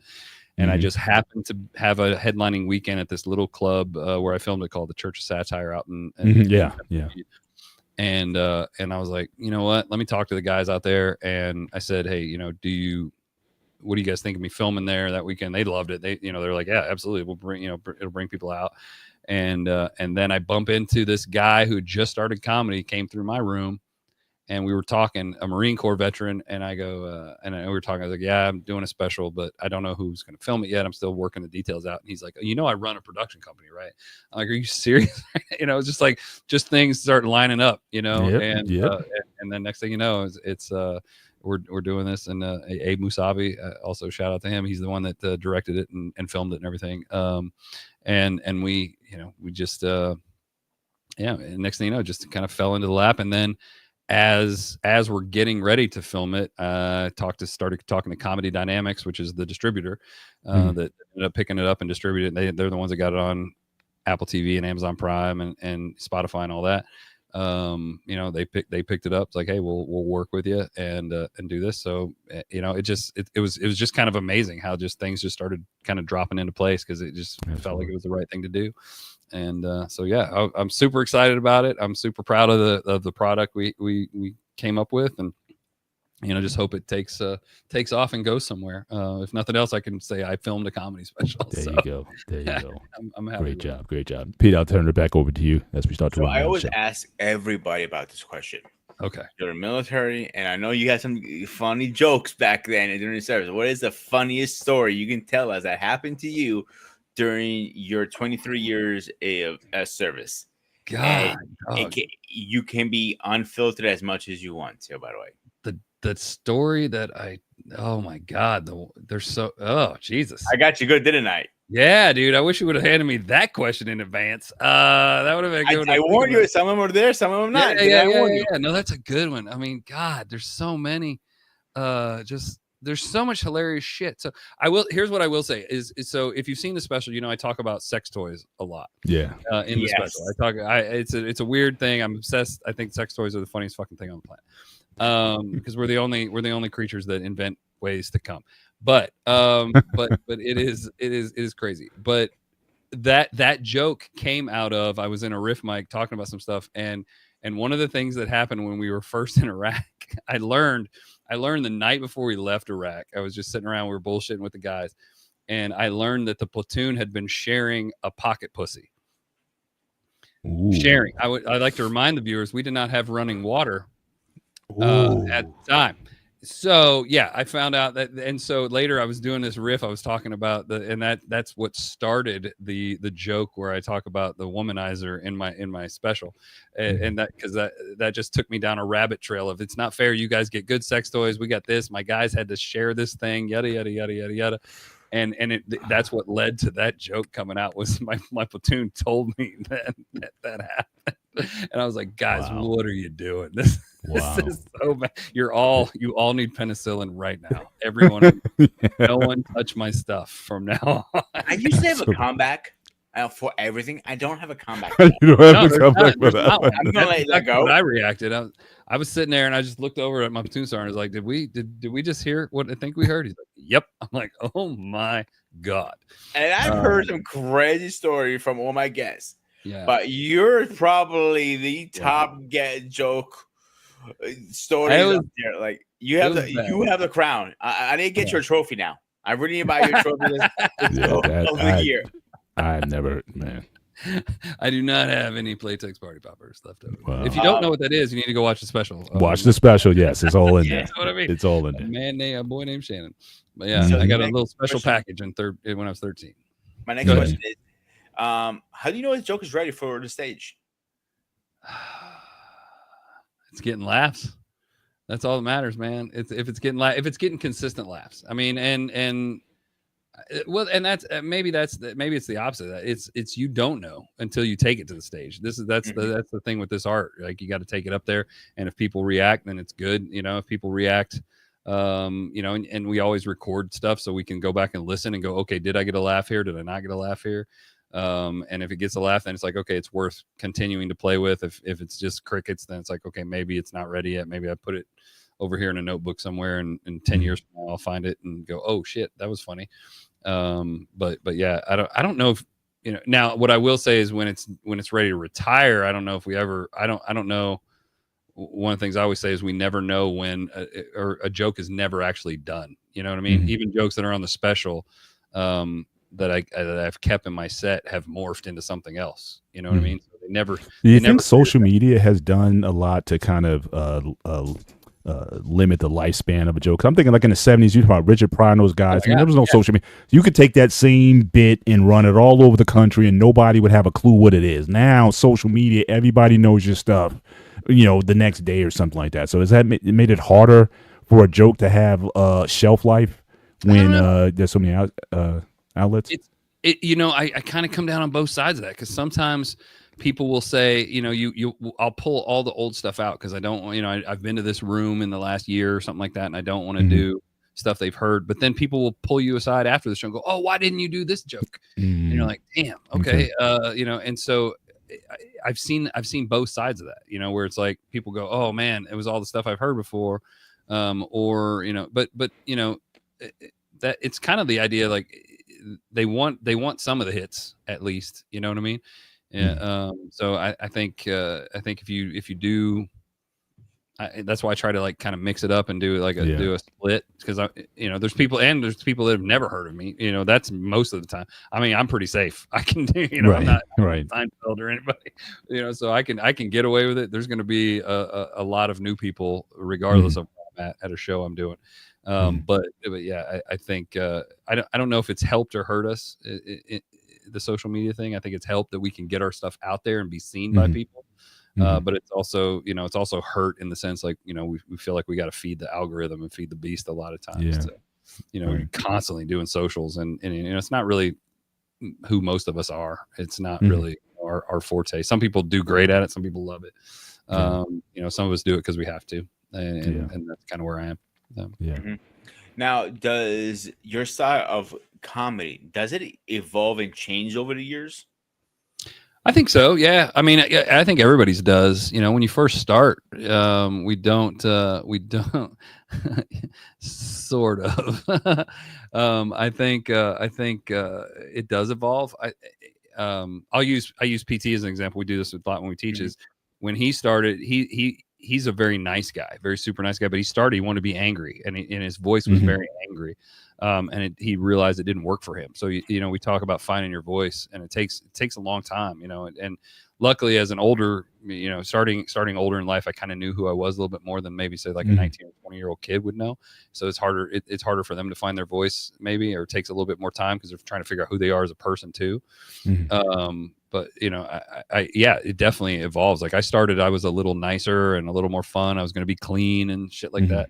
And then I realized, I'm funnier when I'm pissed off on stage, so Bill Burr, I think, built his whole career off of that. And I sell t-shirts that say anger is my love language, for God's sake. You know what I mean? So that's a great line. I mean, it's it kind of, obviously I ramp it up on stage, that I'm that mad about stuff or whatever, but it definitely morphs into that. And I think for sure. So what would be, because I know a lot of things have certainly fell into your lap, and I'm person of faith, so I do believe that you do the work, whatnot. I think just good things happen for you. But do you set goals, realistic goals in terms of like where you want to be next year? Like everybody would love to be headlining Madison Square Garden, HBO special, or these. Is that still even a place anymore? Like everyone used to be like you hit the top when you did like an HBO special or something. Is that still considered like the big? I mean, Netflix is the big one now. That everybody. But do you have like goals like in terms of certain spots you want to do, clubs that maybe not be the top tier, but what's next for you in terms of areas that you want to shoot for, bigger platforms or whatnot in your space, and how do you set those goals? So every January I sit down, I do a goal sheet, and I kind of break them down into different versions. I have like financial goals. Hey, I want to make X number of dollars gross in comedy, and I want to do this. One of the things I do is I say, hey, I want to perform in X number of states I haven't performed in before.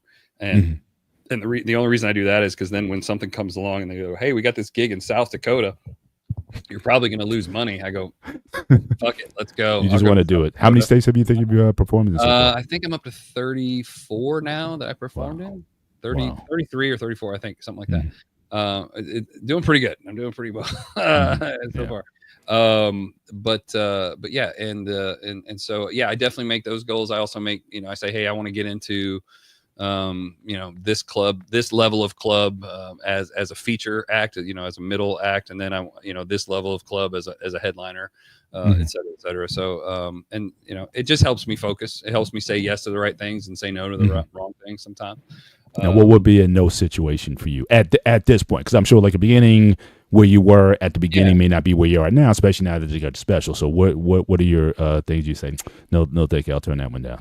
Yeah, like so I do a lot of private gigs. Some of the online platforms that do like there's a Gig Salad and stuff like that that's out there that I do a lot of private gigs, and sometimes those are, if they're, I used to do retirement homes and stuff like that once in a while through there, and I am a no at those right now. I'm an absolute no, thank you. They're just not fun at all. You know what I mean? They're painful. Have you ever done a cruise line? I haven't yet done a cruise ship. I got a couple people that are. We just got back from a cruise back in December. Yeah. And I was just thinking, it was a cool gig. The guys are very approachable afterwards. They're hanging out. You have dinner with. Yeah, so it was definitely. Yeah, I got a bunch of friends that do cruises a lot. Right now, it's kind of hard to get in because they really filled their rosters pretty hard after COVID. So, I got a couple people that are trying to put me in front of cruise lines. So if anybody out there knows, definitely do. I did just do. Speaking of that, just remind me. I just did it's called APCA. It was I forget exactly what it stands. Basically, colleges and stuff across the country. Got a bunch of bookings of that, and also the military was there. So Better Opportunities for Single Soldiers was there. I'm doing their conference in July so hopefully that'll mean more military bases and stuff like that. So those are really fun tours. But just helps me figure out certain things. Like I know at the end of the day I want to be headlining clubs around the country. So it makes it easier to say no to maybe some things that would pigeonhole me into some other stuff. Right. Maybe wouldn't let me get known out there like that. So yeah, I mean it's fun. But I hear you. Pete? Actually, I don't have any more. I gotta respect our guest time. I'm actually, for once, I shut my mouth up. But you want to start plugging in your social medias where we can find you? Any upcoming shows you want to promote? Yep. Yeah, you bet. The biggest thing right now is check out the special, please. It's on everything: Amazon Prime, Apple TV. It's on Spotify. You can listen to it as an album. You can do the audio and stuff like that. Apple Music, pretty much anywhere where you can stream. So that's the big thing. Check it out. It's called A Boy Named Shannon. So check that out, please. Social medias on Instagram, White Dewayne Comedy, Dewayne White Comedy on TikTok. And then you can find me obviously on Facebook and Instagram and all that stuff. But yeah, and the website, that's the best place. That'll tell you where all the shows where I'm coming up are. If you go to DewayneWhiteComedy.com, you got to spell it right. That's what screws everybody up. DEWAYNE. So he took the black version of Dewayne. That's what I'm saying. If it was DW, we'd be like, all right, but he took the DEW on top of that. So, and then my last name is White, so we're it balances out, right? Although there are a lot of brothers with last name is White too. So I know, right? That is the gray area of his name. One of my favorite gray area of his name was Stephen White, and he was a black dude. He'd come out, I was like, oh, and he had a whole bit about his name and stuff like that. And I met him when I was younger. It was great. I was like, I remember that bit. That was, but yeah, what were we even talking about? Oh yeah, the website, DewayneWhiteComedy.com. Check that out. Go to shows. As far as big stuff coming up, I'm gonna be. Let's see, where am I gonna be? I'm gonna be in next weekend. I'm in Lynchburg, Virginia, and I'm in West Virginia next weekend, and then I'm in April. I'm heading back out to LA. I know we got a spot at the Yellow Door. My friend and I, Renee Percy, she and I are doing this kind of Beauty and the Beast tour together.